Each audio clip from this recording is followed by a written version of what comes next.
Thank you very much. I have now the task to have actually two things in my hands. One is the microphone, the other one is actually the operator of the slides. I would like to introduce myself in a way that I want to show you, or I want to give you a little bit an insight of what problems, or let's say challenges we had in 2014 when we launched Ethereum. In 2014, I had the Ethereum team in Zug, and they were explaining me about the new methods of collecting funds for a decentralized ecosystem, which finally launches a token which has no counterparty rights embedded. Now, how do you tackle such a situation? I mean, that was the first time I heard about distributed ledger technology, decentralized ecosystems, and to find an adequate legal structure to fulfill all the requirements they had as a tech team, that was very difficult. And I would never had imagined at that time in 2014 that actually we did the first initial coin offer ever in the world, that it would be such a development. Never ever. Now, in the, let's say in the 35 minutes which we have left here, it's impossible to actually talk about all the legal aspects of an ICO in Switzerland. But what I would like to go through with you is, I want to show you the present situation, where we are in Switzerland, what we think is the development, and also I would like to also show you or explain you some of the basic thoughts which we had, in this kind of how to structure an initial coin offering. Now, let me say you something. I hate the term initial coin offering. Two reasons. It's too close to an IPO. And secondly, an initial coin offering as such does not exist. There are different types of how you can organize a crowdfunding or a founding campaign or a token generating event, as I prefer to actually name them. And it's very misleading. If everybody's talking about initial coin offering, everybody thinks that there is one type of initial coin offering. Wrong. Completely wrong. There are so many types. And I think as well from the legal team side, as well as from the investor side, we need to be absolutely clear what kind of token launch we have in front of us. So I use still the term ICO because everybody knows the term. So although I don't like it, I use it more like for a marketing perspective. Now, blockchain basics. I heard that you already had some info, that you are blockchain professionals, so I will not talk about too much of blockchain basics. I would only talk about what we call let's say the basic digital architecture, which is for us relevant for every evaluation of a blockchain project.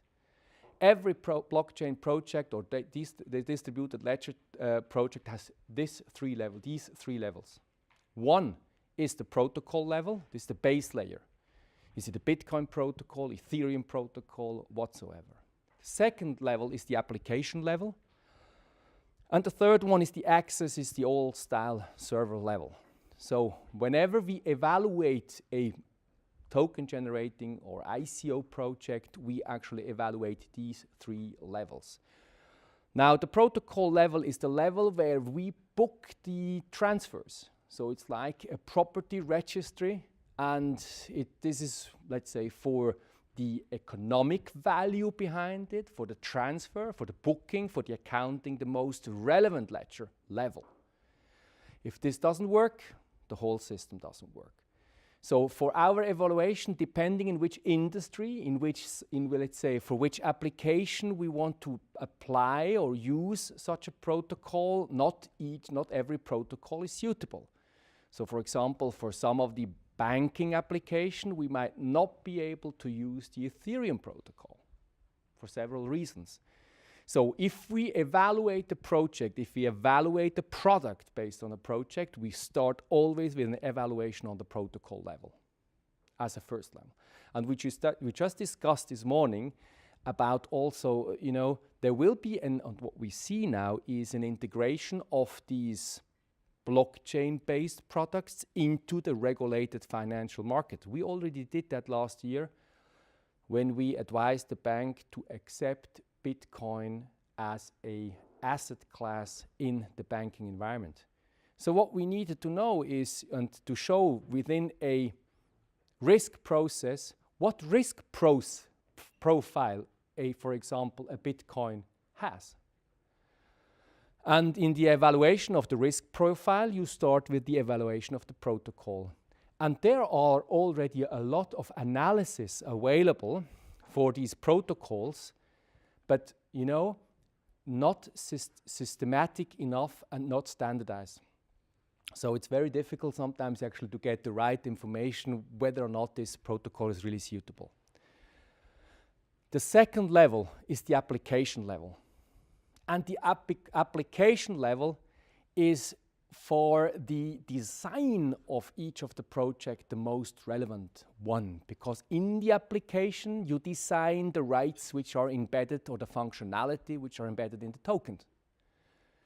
So if you have a token generating event or an ICO, you have to know what is really the functionality of such a token. Do I have a right to get something? Do I have a right to access a service? Do I have a share? Or do I have a lending or a loan product? So if to decide and to find that out, you need to have an analysis on the application. Here, what we also refer to as the smart contract systems. And it's also the application level here it's programming. At the end of the day, it's a design, it's a software design based on a protocol. Audit issues, security issues, scalability issues, and analysis issues, because if you read the token generating event or ICO terms and they let's say offer you something, a certain functionality, this functionality has to be reflected and programmed in the application level. So what we normally look at, if we go through a token generating event project, we see if this application level has, or let's say this smart contract system has been audited, for example. Was there a security audit whatsoever? Now, the next level, which is interesting, is, and this is the most underestimated level in the whole ecosystem, is the server level. We all know and hear about stealing of Bitcoin and hacking of exchanges. All happens on this level. So a lot of the ecosystems or projects, they are focused on protocol applications, rocking and disrupting the market on an application, issuing a new functionality of a token. But what they completely forget, that we as investors need to hold these tokens. We need to have these tokens somewhere in a secure storage, in a secure wallet. And the user interface, so actually where the user, the community interacts with the application and the protocol, is always via a server platform. You cannot actually shout, hey, Bitcoin transferred to A to B. Always via a server interface. And what I see is, very often I see is that, in these projects, as I said, they're concentrating on, hey, I design a very interesting token, but they very often forget that we as actually shareholders, or let's say contributors or investors, we need to hold and transfer these tokens. We need to actually enter into this ecosystem. For me, and I will come back to this, let's say to this last level as well, again, this is the level of the future banks. Here, the banks play an incredible role because, I had the same experience when I had bought my first Ethers in 2015. At that time, there were $0.92 per Ether. And, and I had a simple wallet, and, virtually overnight, I was a millionaire, And I was talking to my wife and said, hey, Sandra, look here, I have millions on my mobile phone, millions, And she was always shouting at me and said, listen, pay back your loans and first transfer these ethers into fiat, you know. And, you know, that's the stress you have, you know.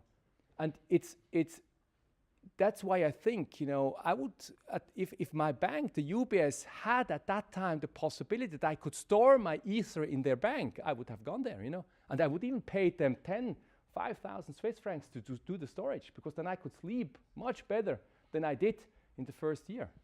Now I found a solution, but at that time there was no solution available. But these are very important ecosystems components. So if you as an investor, you know, want to invest 1 million in token, just think you have the million is left, but the token is coming, and you need actually to have it somewhere. Here I see, as I said, a very, very important field for the banks to play in the future. Now, don't be shocked if you see this very complicated slide, but this is one of the other very important ecosystem relevant elements. The interface to the intermediary.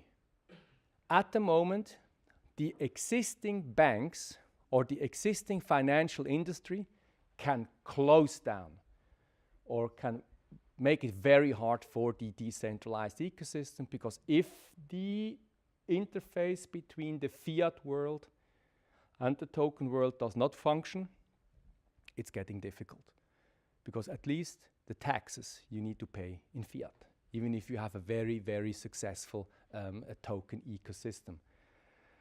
And you know, we don't have the time actually to go into really detail, but this slide, and they will be distributed, this is a slide which we use to exercise with the banks the potential AML risk which they face. I give you a short, let's say, an introduction how it works. You know, here we have the blockchain, transfers. BCP is what we actually is our synonym for blockchain crypto property, can be Bitcoin, Ether, whatsoever. And here is the banking layer. So let's say here, it's me, the VB, the beneficial owner one, it's Luka Müller. I want to buy a Bitcoin and I use an exchange here. The exchange is transferring a Bitcoin onto my wallet, into my wallet, and I pay from my UBS account to the account of the exchange. So that's transaction one.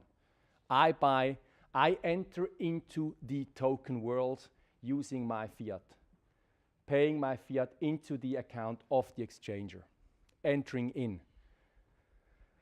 We regard this as a minor risk, AML risk. It's a minor AML risk. Now we have a second level, let's say the second stage. Luka Müller is selling to somebody else, a third party, to Philip.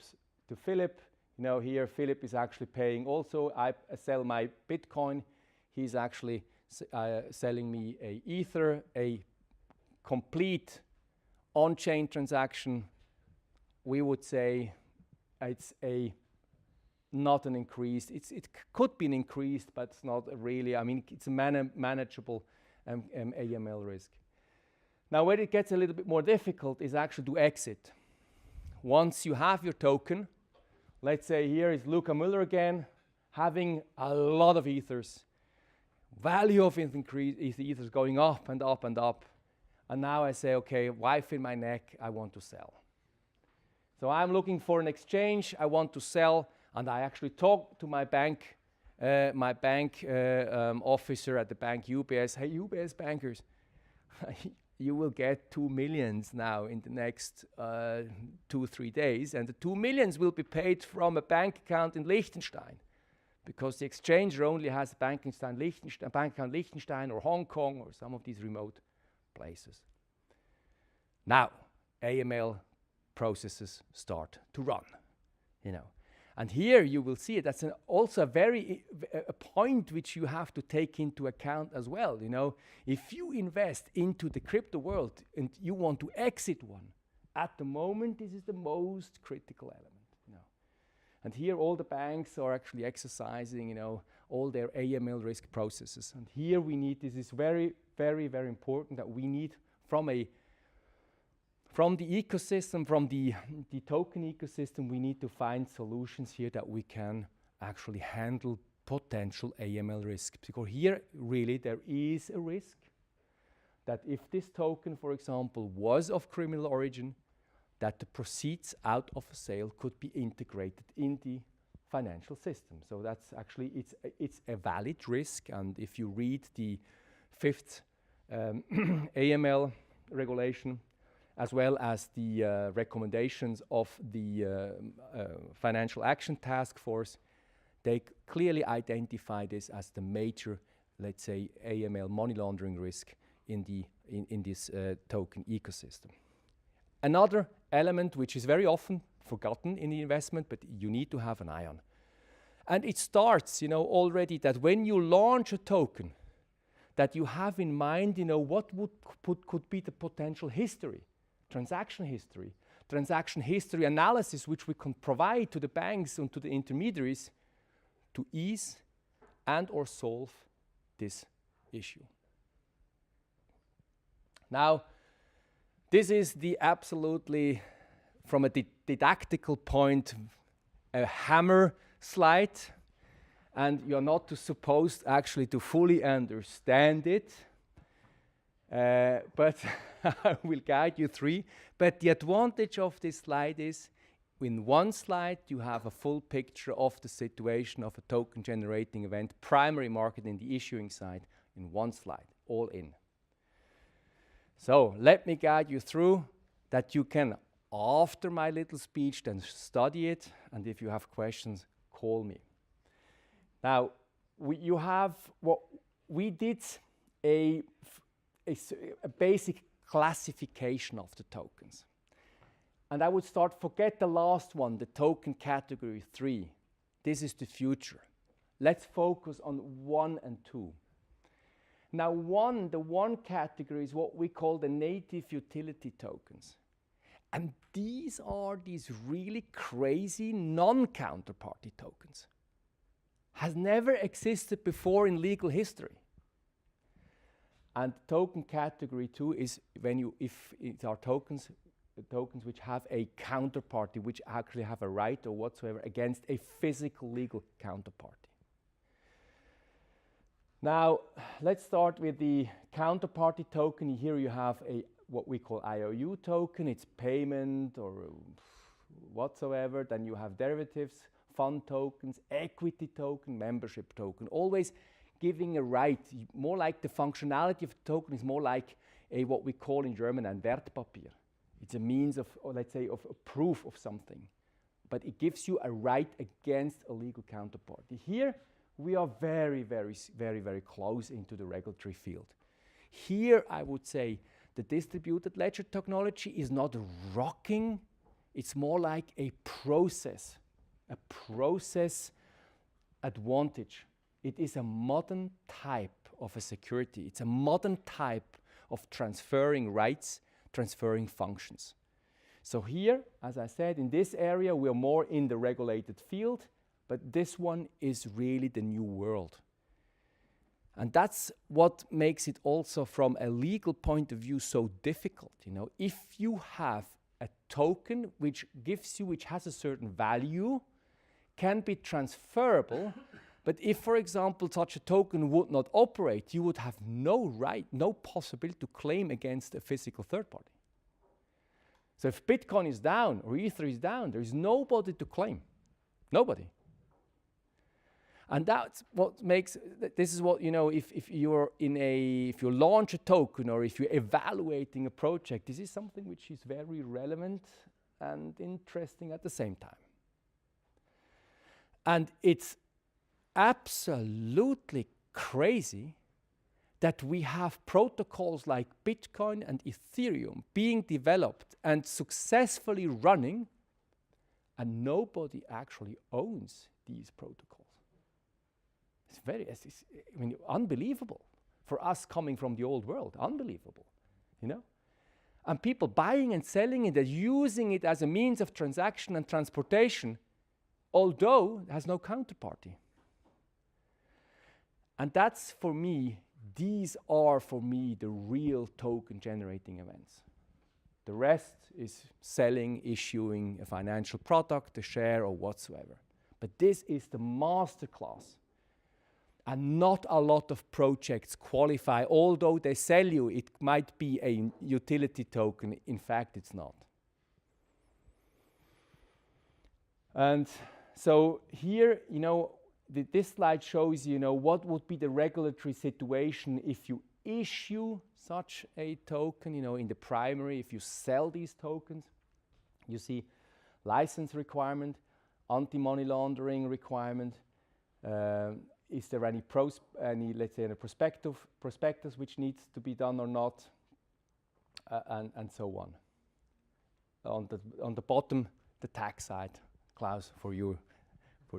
So you see that's you can read it afterwards. You see it's actually the issuing in Switzerland is actually, as long as it is really full utility, it's not really regulated. If you get into the counterparty token and you are in the fund token and equity token, then it gets a bit more clearly. Then it's actually you get regulated. You need to have prospectus, and although you need to have a certain, you have additional tax consequences. Now, the second slide is the secondary market, and that's also very important if you assess a token generating and or ICO project. People are focused on the issuing of the tokens and completely forget actually where, or let's say sometimes they speculate that the increase of value comes with trading, but trading is secondary market. So if you evaluate a token in which you want to invest, also look if this token is also capable for secondary market trading. Give you an example. Now, if we are in the field of the, let's say, native utility tokens, at the moment, it's not regulated trading in secondary market. If you have a token analysis, you say, okay, no, it's actually a counterparty token close to security. Only licensed security dealer can actually sell these tokens. And that's where a lot of tokens now are getting into problems at the moment, In the first, let's say, 1-2 years, nobody really was taking care of this, let's say, qualification on the secondary market level. It was just the token were issued. But now they're getting more and more delisted on exchanges which try to get a proper license.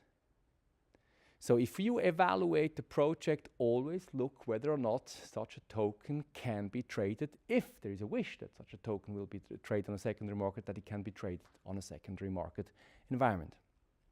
At the moment, I must tell you, that's one of the, let's say, major ecosystem weaknesses, apart from the interface to the fiat system, that we do not have enough regulated exchange and trading platforms. And this is actually a situation which we have to solve as soon as possible. For example, in Switzerland, we are now aware of about 4 projects which want to get a security dealer license in order to be able to trade all tokens and not only the utility tokens. So that's one of the challenges which we face. I don't want to go into detail here, but you have the same category, native, counterparty, and ownership token. You have, in addition, also the qualification which FINMA is actually attaching to these tokens, and you see what are the requirements: green, yellow, or white. We don't have the time to go into detail, but the slide shows you what you have to actually look at. In Switzerland, as well as in other jurisdictions, we see more or less the same developments. They actually are more relaxed on the issuing. On the issuing side, it's more a consumer protection issue rather than a financial market relevance. But on the secondary market level, there the financial regulations really kick in. Now, let me address also the one issue about the consumer protection.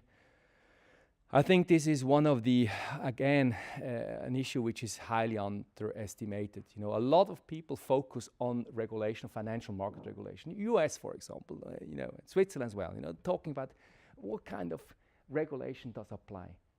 Nobody really cares about whether or not such a token really works.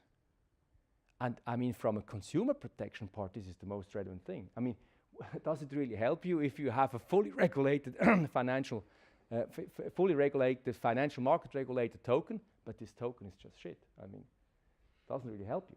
So you have a regulated shit. But it's, and here, Malta, for example, they started to find a solution, and they will implement now so-called distributed ledger technology legislation, which takes into account this aspect. So they have a possibility. They have a possibility now, or once the law is implemented, that you can audit your application as well as protocol level in order to increase consumer protection. And I think this will be something which we will see in the future. We will have rating agencies, not only rating the market risk, but also rating the technology risk, because every token has an inherent technology risk. Now, what we see, from a tax perspective, as well as from a consumer protection, as well as from a regulatory aspect, in this all decentralized world, we should never forget that we have a very old and solid and working company law. And I think for a commercial project, I think the issuing of equity is still a very good option. But using distributed ledger technology to make it much more efficient. Now here, I want to show you, and I want to actually then go into the second part to show you what we are thinking in Switzerland now, and where we have what projects are now presently pending in order to be able to have the shares printed and traded on the blockchain. Now you see here, again, the blockchain. Here you have the issuer, which is a company making an offer. I want to issue an offer to issue share tokens, Aktientoken. Now we have the investor subscribing for shares, pay in the share capital here on the banking level, can be in Swiss francs or whatsoever, and here then, after the money has been paid in, the capital has been registered, that shares are issued on the blockchain. So that's phase one, and phase two, then the secondary market. Me as a first shareholder, I don't want to have my shares anymore, I sell it to the second share, 1/3 or whatsoever.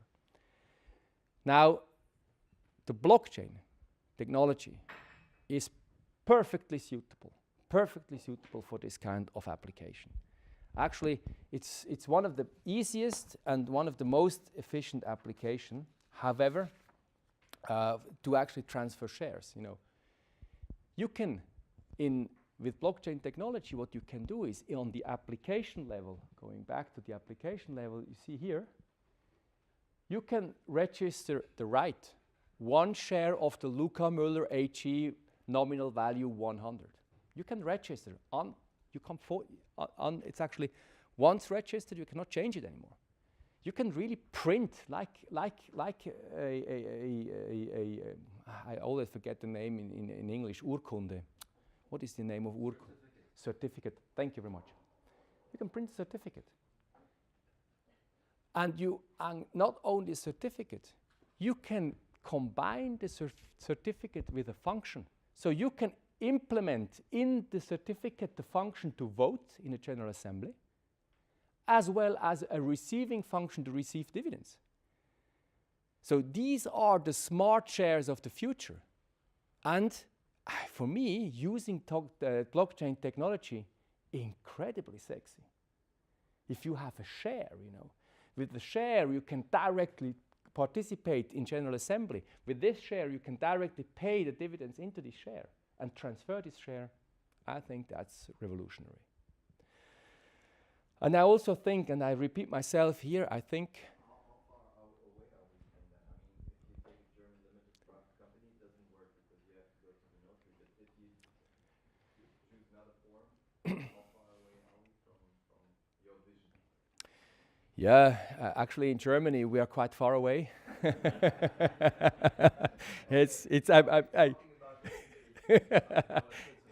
Yes, in Switzerland we are close. So we are close. I show you how we do it in Switzerland. But also in Switzerland, it's a little bit that we need a technology workaround. It's not as sexy as we would like to have it, you know. So in Switzerland, we are really hammering on our politicians that they should actually change some. Not a lot of change. There are not a lot of changes needed, but some of these old-style notary things, or let's say writing requirements, you know. And this is, I just wrote an article and was published last Monday about the functionality equivalence principle. And what our claim is from an academic side is, you know, the regulators and lawmakers will never keep up with the speed of technology, never ever. So what we have at the moment is a situation that the technology allows us more than the law allows us. And the technology is providing all the functional elements of the original intention of the law. So with a blockchain, signing on a blockchain has the same relevance as signing a paper. You know, and we still have these signature requirements or the public notary requirements. You can replace a public notary with blockchain applications, completely replace, much secure, much more efficient. So if you go to the original intent of the law, why they said, okay, it's a requirement to use a public notary, or why it's a requirement to have a written assignment, and you say, here, I have a technology equivalent, our claim is that legal practice should allow it to increase legal certainty. Because, you know, in fact, what we have at the moment is we have millions of transfers of tokens every day, every minute. But the legal transfer from a legal point of view has not been solved yet. So we have a factual situation which is not fully solved yet, whether or not the property right is really being transferred on the blockchain. But it's a long journey, and I hope we just discussed it as well as one of the projects this morning, which I would like to cooperate with Germany. For me, I mean, I don't know how many Germans are in here. You have this kind of Selbstbeschäftigung. It's amazing. You know, you had such a potential here in Germany, you know, but you know, it's this old style and very complicated moving. And you know, what worries me? Switzerland is heading in the same direction. We're getting also more and more complicated, contaminated by some Central European legislation, you know. But again, we should go back and be liberal enough and to see what was the original intent of the law and try to find a solution. Now, I want to show you what we did in Switzerland. Now, one of the use case shares on the blockchain. Last year, in April 2017, actually, we entered into a joint venture with the Swisscom, which is the Deutsche Telekom of Switzerland, and we said, okay, now we want to actually to show that it works. And it works, but it's a little bit complicated. Now, what we did is we said, you know, we evaluated the situation. What is the challenge of a funding? You know, it's at the moment, if you want to really have a funding for an SME, it's complicated, inefficient, and it's actually very expensive, overpriced, and that's probably also why there is such a rise of the ICOs. You know, there's much more efficiency. On the other hand, you have a bit less security. Now, we said, okay, we can solve this. You know, we want to have actually a access of capital. We want to have, for the SMEs, a easier access to capital. We want to reduce the effort. We want to have an easy process, and we want to have the shares tradable on the secondary market. Now, we said, okay, we want to have a kind of C shares for not listed companies, and the share should have all functionalities. So it should have the functionality of a certificate, of a share certificate, and that's also a bit not so easy. You know, it should also a way that you can actually devaluate or that you can take it back. It should have also the functionality of getting dividends, and should also have the functionality to be used as, let's say, a proxy to participate in a power of attorney. And it should be tradable, so no limits, or controlled limits for trading. What we did is, and the second, what we said, the second requirement is that it should be possible that a shareholder A can transfer it directly to shareholder B without any intermediary. So that was actually layout, which we said, okay, that's how we want to do it. And you know, it's at the end you see also, I mean, I only have the German version here, but one of the, let's say, elements which we want to settle, to solve as well is that if I'm a shareholder and I'm holding a digital share, I also need to have a limited wallet application in order to save these shares. You know, that's what I said at the beginning. You know, you cannot just design an application. You need also to have a solution for keeping it, keeping what you actually produce. Now, One question. I mean, when you look now into the reality, you have you know, A rounds, B rounds, C rounds, D rounds, and in the D round, you know, the rights which had the A shareholders might be changed. That's not possible in that system because of the blockchain. Via blockchain, the A shareholders have certain rights. So, for example, if you have liquidation preferences which change over time. yeah, but this is the liquidation preference, for example. This is something you can program in a smart contract. But it changes, you know, that's what I mean. Yes. Like in the D round, rights which were assigned to the A round shareholders might be taken away again. So, Yeah, but you will see, I mean, when you go into detail, this is all possible. It's all possible. You know, you have two different, let's say, systems. One is, let's say, the shareholder ownership part, which is also on the blockchain, and then you add additional, let's say, then you have to decide whether or not you want to implement the contractual elements into the shares as well. That's then what you then decide as the issuer.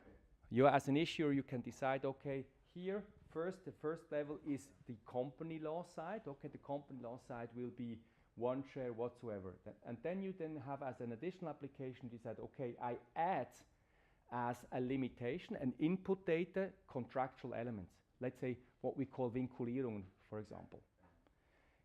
In version 1, which we now program, we will have only 2 Vinkulierungstypen, only 2 limitations, because it would be too complicated to have. that's what I thought about. Yeah, good. Now, what was the solution? What we said, you know, how it works in Switzerland.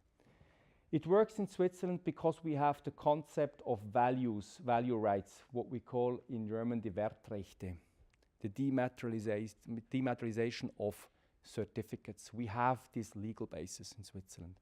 So we can actually generate the token as what we call Wertrechte. However, and here is actually the workaround, Wertrechte can only be transferred peer-to-peer with a written assignment. So written assignment on blockchain does not work. So that's what we actually, that's what the workaround we had to do now for this first version 1 is, you need to have a certified signature for the transfer. So in your wallet application, which you will hold as a shareholder, you will need to have an application for a certified signature. Once you have it, and it's implemented in your wallet system, then you can print the bottom and it transfers. Can you say that again? So in Switzerland, a Wertrecht, a value right, can only be transferred from A to B with a written assignment. Ja, physical paper, you have to sign it. Look, eine Abtretungserklärung unterzeichnen. Signing a assignment declaration. On the Swiss law, you can replace the written signature by a certified signature. You know, but you need to have such a certified signature, which is in the process. Nearly, we will have it. There are a lot of providers providing these possibilities, but I would like to have it without it. You know. But it makes it a bit more complicated. But if you add to a value right a certificate, a certified signature, you can really transfer the share from A to B without any intermediary possible. So that's, if you ask me how far we are away in Switzerland, this is the solution which we have. A little bit burdensome and not so, I would say, not too suitable for secondary market fast trading. Let's say for this part, we are now evaluating another solution. But we don't have the time to go into this, but we probably will change also the blockchain for this secondary market solution. But our aim was to show that it's possible that you can make a digital blockchain-based share transfer from peer to peer without any intermediary. And this can be done. Do I know, as the company owner, who my shareholders are? I mean, you know, that's really important. I mean, we have in Germany what Yes. what you call Namensaktien, for example. Yes. This, the system here is built as on the Namenaktien basis, not beer shares. So actually the in and out is a registration process which you have to do. So if one would have more than 5% shares or buy more than 5% shares, it would automatically pop up as... It depends on you how to design it, yes? Okay. You can design it. You say, okay, actually... By German law you have to, for instance. Yes, if it's publicly traded only. Yeah. Not if it's private. No, okay. As long as it's private, you don't have... We are Switzerland same, you know, if you go above the thresholds and then you actually... And then you say, okay, and that's also the application which we are now designing. If it's publicly traded, we will have some limits which we will have built into. That's okay. If one public key actually is over a limit of 5%, automatically block, notification first, and then transfer. Exactly. Yeah.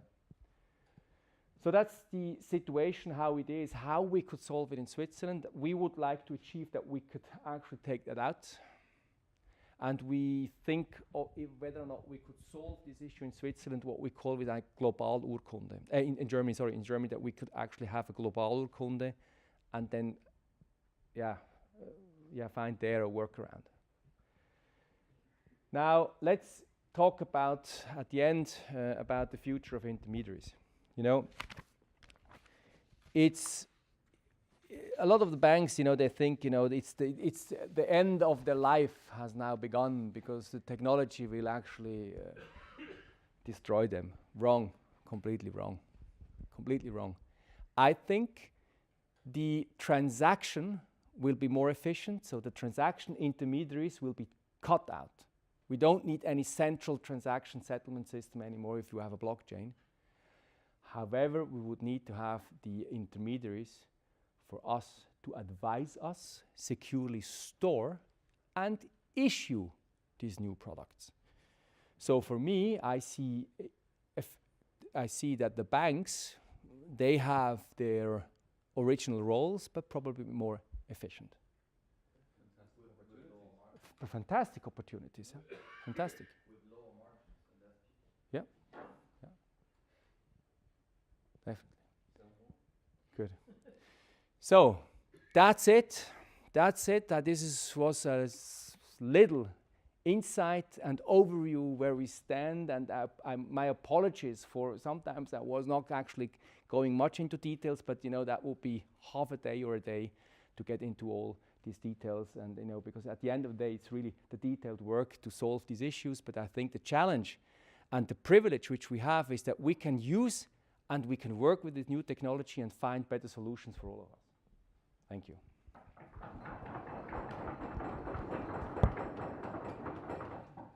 don't have time for questions. Yeah, questions. Yes, I was expecting a little bit more from the legal aspects of ICO in Switzerland. So, for example, what's the benefit to set up a company in Switzerland to do the ICO? We heard yesterday 20% tax is not there for the first year or so. Other things that you could share with us? I tell you, for me, I don't have a preferred jurisdiction. I look at the project. So that's what I wanted to show you. So when depends really on what kind of project you have to select the jurisdiction. It does not work that you have, let's say, a project in the US and you say, okay, I want to move everything to Switzerland, but you're still actually selling everything to the US. With one leg, you are in the US regulations, you know. So I would say the advantage in Switzerland is what I showed you in slide 2 and 3, that we have now, after FINMA has issued a recommendation that we have more clarity on the classification on the tokens, which the classification of token finally drives also the qualification under which law you fall. And I would say also from a tax perspective, you know, tax should never be the final driver, because you know you have 3 elements. One is the corporate tax.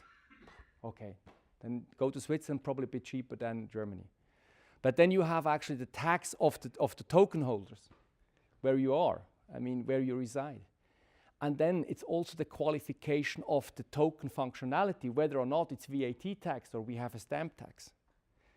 So it's very difficult to give you a clear answer which jurisdiction is now better or not. I'm in the working group of the Liechtenstein new legislation on distributed ledger technology. I think Liechtenstein is doing a great job, but they have also jurisdictional limits. You know, you can't actually fill the small Liechtenstein with thousands of blockchain companies. So they're doing well. Malta is doing well. Gibraltar, I don't really know. I think Germany is also, you know, Germany is a bit complicated, but Germany with Berlin, you know, it's boosting. Switzerland is doing well. Singapore is doing well. The US is at the moment too complicated, much too complicated. There are different authorities fighting against each other. So to give you an answer, I think Switzerland is a very good jurisdiction, but you need to have substance there. You need to have people there. You need to have your main headquarters there. Just as a issuing jurisdiction, I would not recommend to use Switzerland.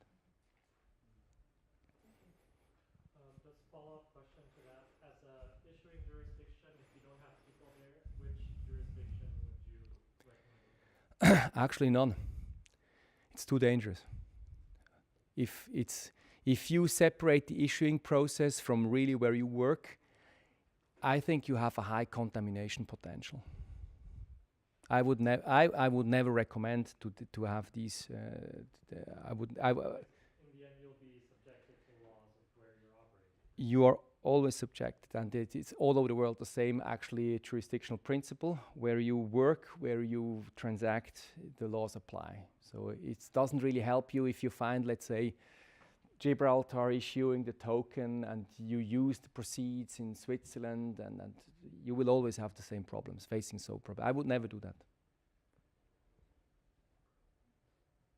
And also, sorry, just to further clarify this 20% tax unlock period of 1 year that we heard yesterday, I was not very sure about that. So that should be, I feel, only raised in Switzerland, not the other countries. I mean, we have Klaus as a tax expert here, but it really depends. So what we normally do if we have a project like, for example, a project like Ethereum, a development project, what we do is we say, okay, we can distribute the proceeds out of a sale through 3 years. So we can, within the 3 years, you can actually set off the costs you had in the development phase against the third of what you collected. So that's a ruling, and that's a very good ruling. It's a possibility. That's actually where Switzerland is very strong. You know, overall tax, we are efficient, not the best. We are efficient, and one of the advantages within the law, you can talk to you can go to the government, the tax authorities, and they give you a binding ruling. It's okay. Now that's what you have to actually expect, which I think is a valid service. Within 1 month, you get it. I think that's one of the. Although, for example, the tax rates are not so good, are not too competitive, but I think that's a value. I think also if you have a service which requires VAT, the 8% VAT is still considerable less to, I don't know what you have, 19, something like this. You know, that's an advantage. So it's always an overall, let's say, valuation which you have. You know, on the other side, you know, Switzerland is too expensive. Find at the moment a developer there.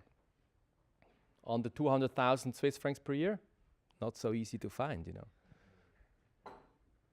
So it's always an overall thinking of what is the best. I you know, as a Swiss, you know, it's the best location in the world.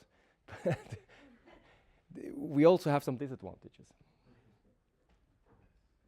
Yeah. No, only tax laws. The most relevant laws are federal laws. So it doesn't matter? No, doesn't matter. No. I hear that a lot, you know, Zug has a favorite legal system. Forget it, you know, it's federal law. Pretty much all ICOs are in Zug, so I guess No. just for tax reasons? Know what the reason is? I tell you exactly what the reason is why they are in Zug. Because we did Ethereum, the first launch. And that's what I said, you know, and that's in all the jurisdiction. And Malta got it. If you have the protocol developer teams in your country, the rest comes. It's actually not the, let's say, the nice mountains, the clean lakes, or the good chocolates, or the tax environments. They were there. You know, the Ethereum guys, the core teams were there, and then there were 6 of them, and the 6 of them opened in 6 companies. The 6 companies, again, you know, it was like starting an ecosystem. And it all starts with the protocol. So Malta is also, I mean, these Maltese are clever guys, you know. They're also changing their company law. They change the company law to actually have a legal structure to allow, let's say, an adequate legal structure to allow protocols to be funded. And it's a purpose foundation structure, because the foundation is acting like a smart contract. Very often misunderstood, you know. If you talk with the US Americans, foundation, oh, that's something, wow. Switzerland, a foundation is rock solid, 100-year-old concept. Once you set it up, you can't change it anymore. That's real smart contract. That's a real smart contract, but only usable, can only be used for really a smart, a decentralized ecosystem. For a business application, you need a share, whatever, old style project.